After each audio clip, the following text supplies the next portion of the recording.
Good afternoon दोस्तों, मैं माई Khan sir Satyam institute agriculture and science से आप लोगों के सामने आज एग्रीकल्चर केमिस्ट्री का नेक्स्ट पार्ट लेकर आया हूं। इससे पहले हम जिस पार्ट में पढ़ रहे थे उसमें आप लोगों को अच्छे से पता है कि हम लोगों ने अपक्षय पढ़ा था चट्टानों का, जिसमें हमने भौतिक अपक्षय, रासायनिक अपक्षय और जैविक अपक्षय कर लिया था। इसके अलावा इसको प्रभावित करने वाले कारक हम लोगों ने कंप्लीट कर लिए हैं, ठीक है। और जो हमने कारक कंप्लीट करे थे उसमें कौन कौन से थे? जलवायु कारक, भौतिक कारक और रासायनिक कारक थे, ठीक है। आज हम जो टॉपिक पढ़ने जा रहे हैं उसका नाम है, जो लास्ट टॉपिक भी है हमारा, लेकिन हमारा लेसन आज ख़त्म नहीं होगा, कल ख़त्म होगा। टॉपिक लास्ट है जिसमें हम पूरी कंप्लीट इस चीज़ को पढ़ेंगे, जिसका नाम है सोइल फॉर्मेशन, मृदा निर्माण, ठीक है। तो हमारा जो टॉपिक है उसका नाम क्या है? मृदा निर्माण। इसको हम इंग्लिश में क्या बोलते हैं? सोइल फॉर्मेशन, ठीक है। इसको हम सोइल फॉर्मेशन कहते हैं। अब जरा आप बात समझना, सोइल फॉर्मेशन होता क्या है और कैसे होता है, इसको मैं आपको क्लियर करता हूँ। मृदा और निर्माण, यानी कि मृदा का निर्माण। आपको पता है मृदा कैसे बनती है? 3 कारक बताए थे मैंने। कौन कौन से? भौतिक कारक, रासायनिक कारक और जैविक कारक। इन जैविक कारकों के द्वारा मृदा की उत्पत्ति को ही हम क्या बोलते हैं? मृदा निर्माण या मृदा बनने की प्रक्रिया को मृदा की उत्पत्ति कहा जाता है। तो चट्टानों का भौतिक, रासायनिक तथा जैविक शक्तियों के द्वारा मृदा में कन्वर्ट होना। क्या कहा मैंने भाई? मृदा चट्टान से बनी, चट्टानों का भौतिक, रासायनिक व जैविक शक्तियों द्वारा मृदा का संश्लेषण, मृदा निर्माण या मृदा उत्पत्ति कहलाती है। मृदा उत्पत्ति क्या कहलाएगी? मृदा उत्पत्ति कहलाती है। मृदा उत्पत्ति, मृदा पिंड है। क्या है? मृदा उत्पत्ति मतलब मृदा के पिंड बन रहे हैं, ठीक है। तो मृदा उत्पत्ति क्या होती है? मृदा उत्पत्ति या निर्माण क्या है? मृदा पिंड है, जो 3 चक्र कौन से? भौतिक, रासायनिक व जैविक प्रक्रमों से होकर गुजरती है।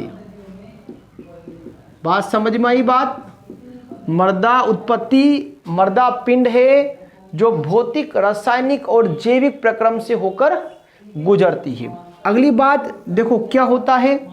जो चट्टान होती है ना, चट्टान की जो ऊपरी परत है, ठीक है, चट्टान जो होती है, चट्टान की जो ऊपरी परत होती है उस पर क्या बन जाती है? भूपपड़ी। पढ़ा था पर नहीं है?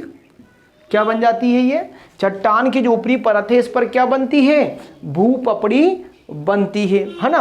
अब ये जो भूपपड़ी होती है ये वायुमंडल से क्रिया करेगी। क्या करेगी? वायुमंडल से क्रिया कर लेगी। चट्टान की ऊपरी परत को क्या बोलते हैं हम? भूपपड़ी कहते हैं। और भूपपड़ी किससे क्रिया कर लेती है? वायुमंडल से क्रिया कर लेती है। उससे क्या होता है? उससे जो भूपपड़ी है वो टूटने लगती है, और टूटने लगती है तो उससे जो क्या बनेगा? उससे बनेगा असंगठित पदार्थ। क्या बनेगा? उससे क्या बनेगा? असंगठित पेत्रक पदार्थ। पेत्रक मतलब क्यों बोल रहे हैं? क्योंकि चट्टान इसका पेत्रक है, इसका पिता है, इसका जनक है। तो असंगठित पेत्रक पदार्थ बन जाएंगे, जिसे हम ठोस, और फिर ये असंगठित पेत्रक पदार्थ है ना, इसको हम क्या बोलते हैं? रिगोलिथ। क्या बोलते हैं इसे? रिगोलिथ। क्या बोलेंगे? असंगठित पेत्रक पदार्थ को हम रिगोलिथ कहेंगे। बात समझ में आएगी सभी को? रिगोलिथ कहते हैं, है ना। रिगोलिथ ऊपर ऊपर की है ना, और रिगोलिथ के आप नीचे बात करो तो वही ठोस चट्टान है, रिगोलिथ कहते हैं। और रिगोलिथ के नीचे ठोस चट्टान ही होती है। देखो क्या होती है? रिगोलिथ के नीचे ठोस चट्टान ही होती है ना। अब आपके पास क्या होती है, परिवहन शक्तियां होती है। परिवहन शक्ति समझते हैं आप, हवा, बहता पानी, है ना, चक्रवात, परिवहन शक्तियां होती है ना। अगर परिवहन शक्तियों की अनुपस्थिति है तो ये पदार्थ जमेंगे और ठोस मोटी परत बना लेंगे। और परिवहन शक्तियां मौजूद है, हवा उड़ा के लेके जा रही है एक पिंड को दूर दूर, तो ये फैला देगी, वितरित कर देगी और आपको मृदा प्राप्त इजीली हो जाएगी। तो दो बात हो गई है, एक तो हो गई है परिवहन शक्ति की अनुपस्थिति में, परिवहन शक्ति की अनुपस्थिति में क्या हो रहा है, मोटाई बढ़ेगी। किसकी, रिगोलित की, है ना। क्या होगा, रिगोलित की मोटाई बढ़ती है, ठीक है। और दूसरी बात मैंने कहा था, परिवहन शक्ति की उपस्थिति में, परिवहन शक्ति की उपस्थिति में क्या होगा, रिगोलित पदार्थों को बहाकर वितरित कर दिया जाएगा। रिगोलित पदार्थों को बहाकर वितरित कर दिया जाता है। अब देखो मैंने कहा परिवहन शक्ति, परिवहन शक्ति क्या क्या होती है मैं बता देता हूं आपको। देखो, बहता पानी, वायु, है ना, बहता पानी, वायु, है ना, गुरुत्वबल, गुरुत्वबल, बहती बर्फ, बहती बर्फ, है ना, बहता पानी, वायु, गुरुत्वबल, बहती बर्फ, ठीक है। ये सब क्या होती हैं, परिवहन शक्तियां होती हैं, ठीक है। अब ये इस तरह फैल जाती है ना, तो फिर वितरित कर दिया जाता है, तो क्या बन जाती है, आपकी मृदा निर्माण हो जाता है। बात समझ में आई कि नहीं आई, दोबारा समझ लो, बड़ी सिंपल तरीका था। चट्टानों का भौतिक, रासायनिक और जैविक शक्तियों द्वारा मृदा का संश्लेषण मृदा उत्पत्ति कहलाता है। मृदा उत्पत्ति एक मृदा पिंड ही है, ठीक है।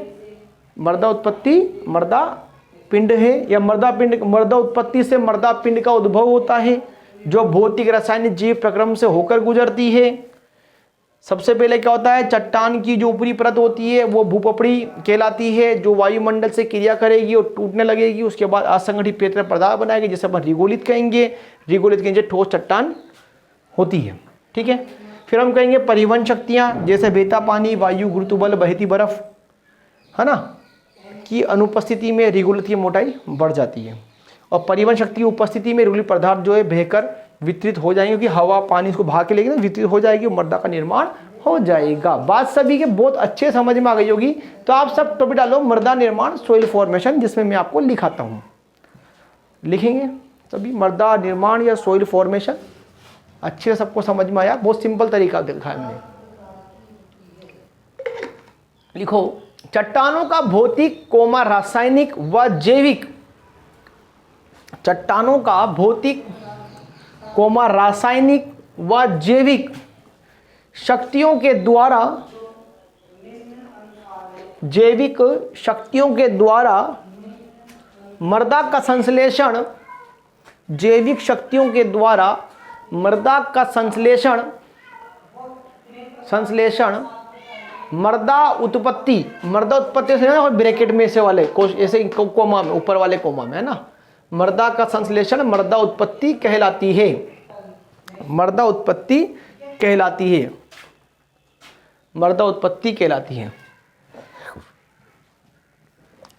नेक्स्ट एरो लगाना, फिर लिखना, मृदा उत्पत्ति मृदा पिंड का उद्भव है, मृदा उत्पत्ति मृदा पिंड का उद्भव है, मृदा उत्पत्ति मृदा पिंड का उद्भव है।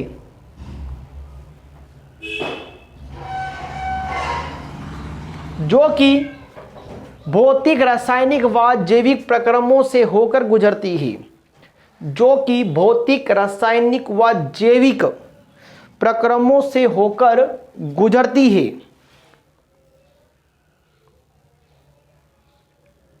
जिसे भूरासायनिक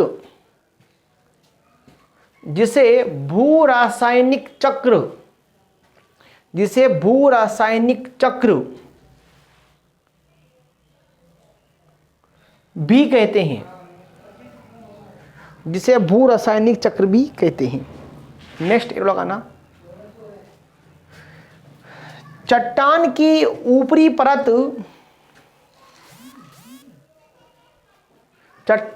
ऊपरी परत भूपपड़ी की बनी होती है। चट्टान की ऊपरी परत भूपपड़ी की बनी होती है, जो वायुमंडल से क्रिया करके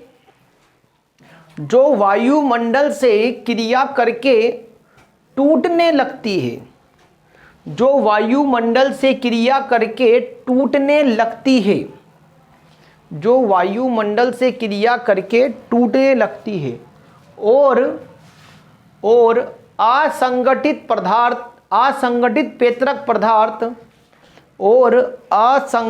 पेत्रक पदार्थ रिगोलिथ वो पेत्रक पदार्थ बनाती है और असंगठित पेत्रक पदार्थ बनाती है, जिसे रिगोलिथ कहते हैं। री ग है ये ओ ली और था, रिगोलिथ कहते हैं, जिसे रिगोलिथ कहते हैं। नेक्स्ट रिगोलिथ के नीचे ठोस चट्टान होती है। रिगोलिथ के नीचे ठोस चट्टान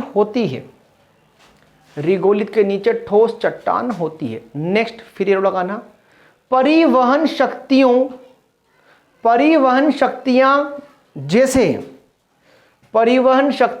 जैसे बहता पानी / बहती हवा / गुरुत्व बल / बहती बर्फ। परिवहन शक्तियां बहता पानी / बहती वायु / गुरुत्व बल / बहती बर्फ।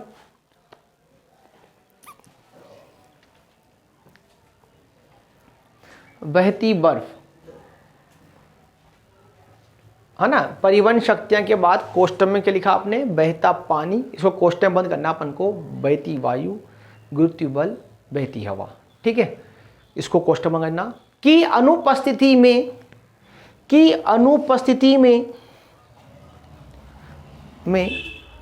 रिगोलिथ की मोटाई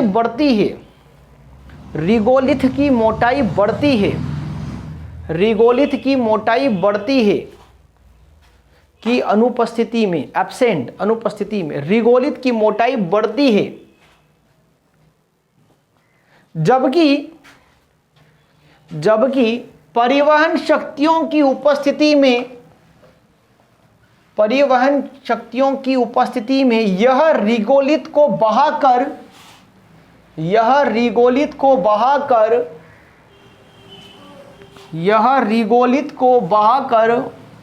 जबकि परिवहन शक्तियों की उपस्थिति में यह रिगोलिथ को बहाकर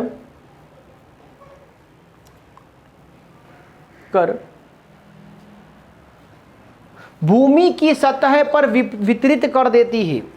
भूमि की सतह पर वितरित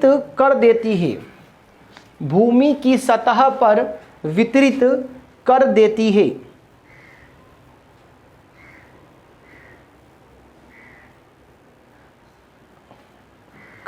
यह प्रक्रिया चलती रहती है और धीरे धीरे यह प्रक्रिया चलती रहती है और धीरे धीरे यह प्रक्रिया चलती रहती है और धीरे धीरे मृदा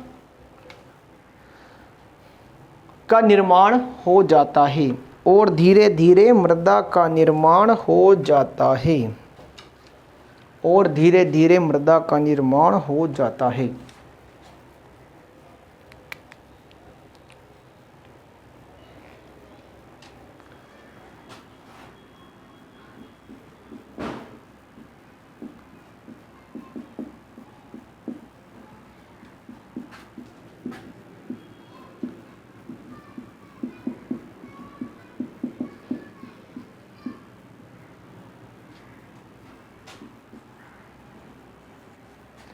है ना। मृदा का निर्माण दो प्रक्रम द्वारा होता है। सबसे पहले क्या आ गया आपका अपक्षय, जो अपन ने पढ़ा भी हाल, वेदरिंग, और दूसरा क्या है मृदा प्रोफाइल का विकास, है ना। प्रोफाइल समझते हैं किसकी बनी हुई, मृदा प्रोफाइल का विकास, प्रोफाइल डेवलपमेंट।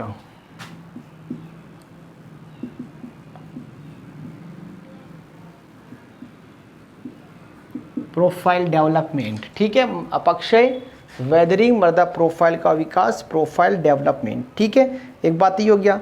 और मृदा निर्माण की भी दो प्रावस्थाएं होती हैं। पहले कच्चे पदार्थ बनता है, उसके बाद जो है मृदा का निर्माण होता है। तो एक बात अपन ये भी लिख देंगे यहाँ पर, क्या लिखेंगे, मृदा का, ये मृदा निर्माण में दो प्रावस्थाएं होती है।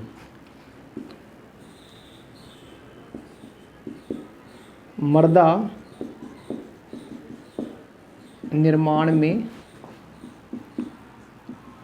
दो प्रावस्थाएं होती है, पहली और दूसरी। नंबर 1 मैंने आपको अभी जस्ट क्या बताया, मूल चट्टान से कच्चे पदार्थ का बनना। मूल चट्टान से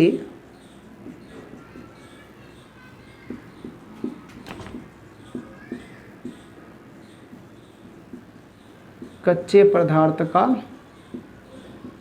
बनना, और दूसरा है कच्चे पदार्थ से मृदा पिंड का विकास। कच्चे पदार्थ से मृदा पिंड का विकास, ठीक है। मूल पदार्थ से मूल चट्टान से कच्चे पदार्थ का बनना और कच्चे पदार्थ से मृदा पिंड का विकास, या मृदा पिंड का विकास या रूपांतरण एक ही बात है ना। रूपांतरण भी लिख सकते हैं आप, रूपांतरण। आगे बात में चेंज हो गया तो आप इसको लिख ले। ये बात टॉपिक नहीं है, जनरल वे है।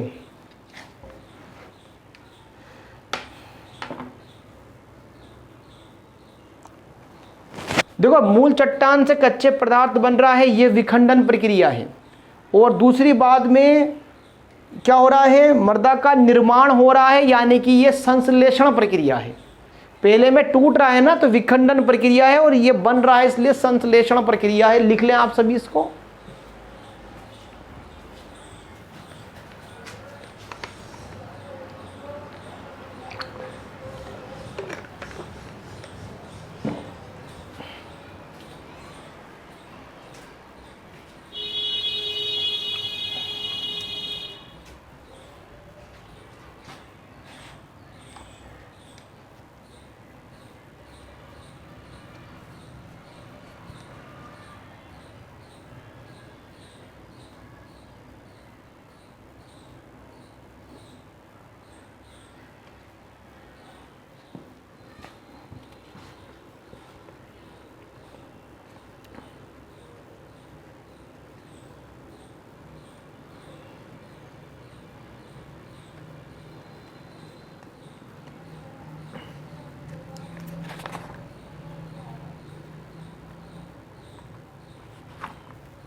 लिख लिया सभी ने? आगे भी स्टार लगा के लिखना, स्टार लिखो, लिखना। मृदा निर्माण की पहली प्रावस्था, ये नंबर 1 बार विखंडन बोला ना। मृदा निर्माण की पहली प्रावस्था विखंडनकारी या विच्छेदनकारी होती है। मृदा निर्माण की पहली प्रावस्था विखंडनकारी या विच्छेदनकारी होती है, विच्छेदनकारी होती है, जबकि दूसरी प्रावस्था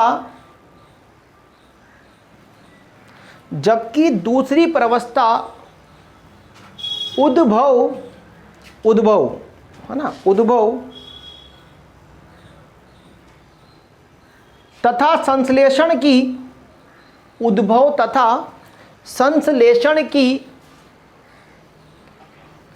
तथा संश्लेषण की निर्माणकारी प्रावस्था होती है, निर्माणकारी प्रावस्था होती है। अब एक परिभाषा लिखा रहा हूं मैं, देखना इसे क्या बोलते हैं, मृदा प्रोफाइल। बड़ी इंपॉर्टेंट परिभाषा है ये मृदा प्रोफाइल की। और इस परिभाषा के अंदर देखो ये है मृदा प्रोफाइल, मतलब मृदा की प्रोफाइल संरचना कैसी है। तो भौतिक, रासायनिक और जो जैविक प्रक्रम होता है, अपक्षय के कारण मृदा की संरचना में, भौतिक संरचना में परिवर्तन आ जाता है ना। मृदा की विभिन्न परतें बन जाती है, इसको ही हम क्या बोलते हैं, मृदा प्रोफाइल कहते हैं। लिखना इसके अंदर परिभाषा को, लिखना मृदा निर्माण की दोनों प्रवस्थाएं, मृदा निर्माण की विखंडन व संश्लेषण, ये लिखो, मृदा निर्माण की विखंडन व संश्लेषण, मृदा निर्माण की विखंडन व संश्लेषण, दोनों प्रवस्थाएं, वो दोनों प्रवस्थाएं भौतिक, रासायनिक व जैविक प्रक्रमों द्वारा संपन्न होती है। भौतिक, रासायनिक व जैविक प्रक्रमों द्वारा संपन्न होती है,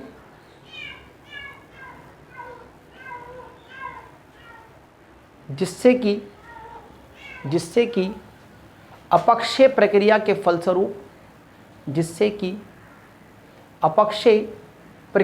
फलस्वरूप मृदा की भौतिक संरचना में, जिससे कि अपक्षय प्रक्रिया के फलस्वरूप मृदा की भौतिक संरचना में परिवर्तन हो जाता है।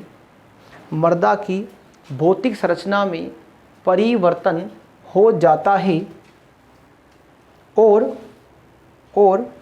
मृदा संहति में, इसे मृदा संहति मतलब उसका जो वेट है, संहति मतलब उसका जो मास है, वेट है, संहति में विभिन्न परतों का विकास होता है, विभिन्न परतों का विकास होता है। हॉरिजॉन्टल लेयर है, एक के नीचे से विभिन्न परतों का विकास होता है, इस टाइप है ना, विकास होता है।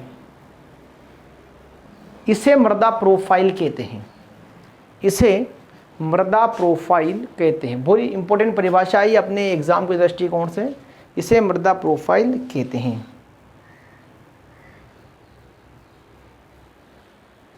ठीक है, इसी के साथ हमारा आज का टॉपिक यहाँ पर समाप्त होता है।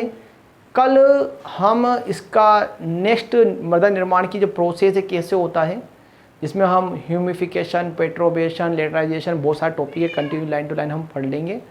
ठीक है, आप सभी इस चैनल को सब्सक्राइब करते रहें, लाइक करते रहें, शेयर करो, अच्छे से अच्छे बच्चों के पास ये जाए। और आप ध्यान रखें, सितंबर से संभावना है आपकी रेगुलर क्लासेस चल सकती है।